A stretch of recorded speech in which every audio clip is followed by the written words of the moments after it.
I take a picture? And you're good.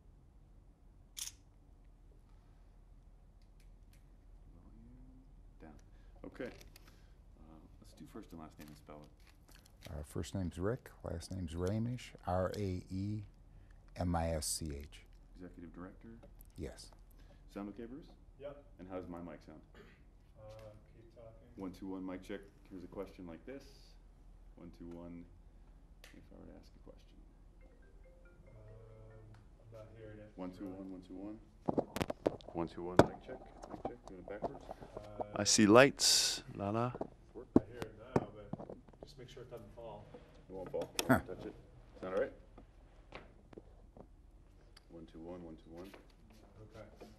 Okay. Let's talk about when this took place for you. What was the timing? You say January, I thought? It was January 23rd at about 6:45 in the evening, and then stayed till about 3 o'clock the following day in the afternoon.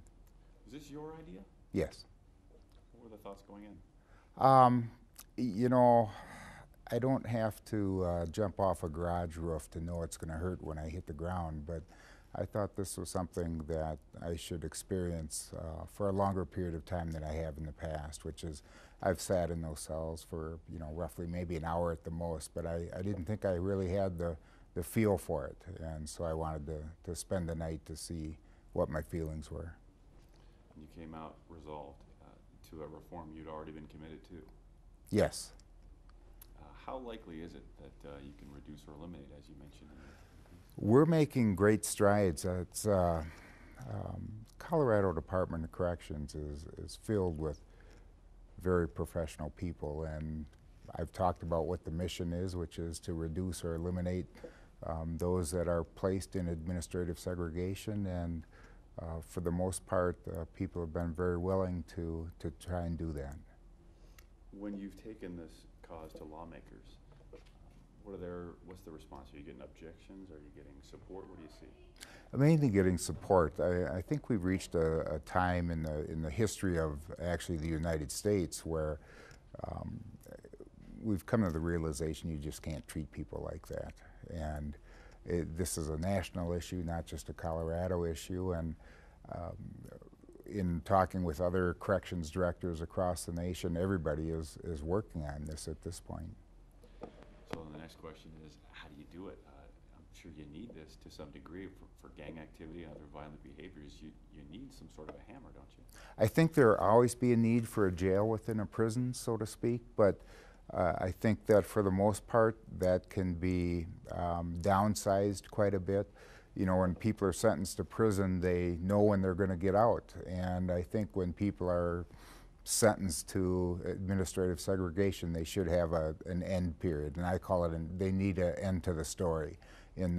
Currently, people can be put into administrative segregation without having any idea when they're going to be released, and some spend years there.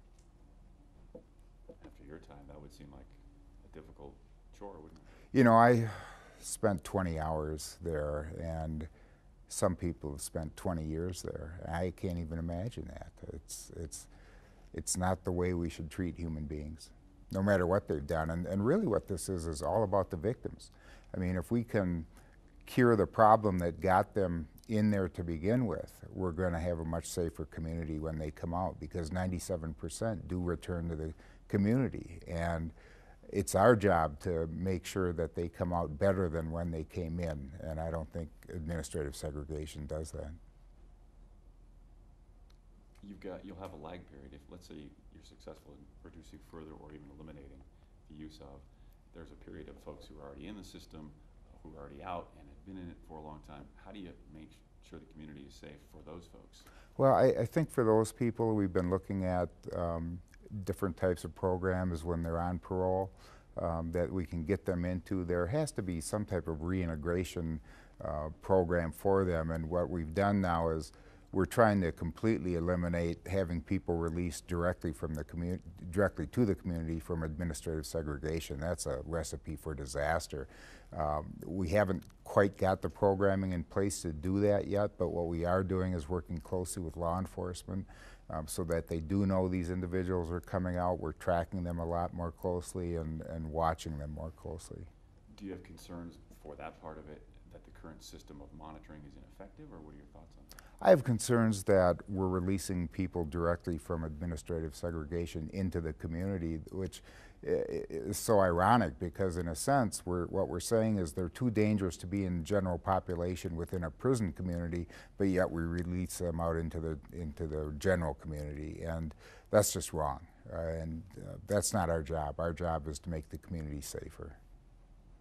Any time frame? This is a worthy goal. I'm sure you're inspired getting out of prison, but is there a time frame where you think you can make this happen? We've got a team put together that has been actively working on this, and we're hoping by June of this year that we have most of these programs in place that will, one, eliminate those being released directly into the community from segregation, but also doing everything we can to downsize that population.